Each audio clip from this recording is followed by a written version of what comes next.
दोस्तों तो आज हम अनबॉक्स करने वाले हैं सैमसंग गैलेक्सी S9 टैब जो कि अमेज़ोन से मंगाया था भैया ने।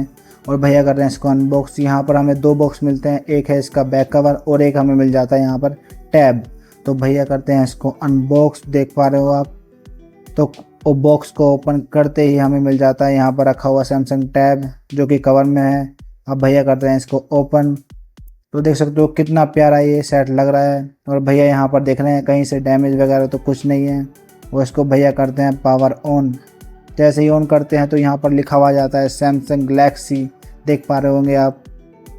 और हमें साथ ही में बॉक्स में मिल जाता है यहाँ पर इसमें एक डाटा केबल मिल जाती है जो कि आप देख पा रहे होंगे, और एक मिल जाती है यहाँ पर मैनुअल यूज़र इसकी।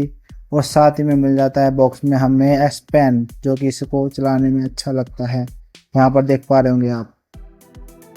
तो इस वीडियो में इतना ही, मिलते हैं आपसे नेक्स्ट वीडियो में। तब तक के लिए बाय, सब्सक्राइब एंड शेयर।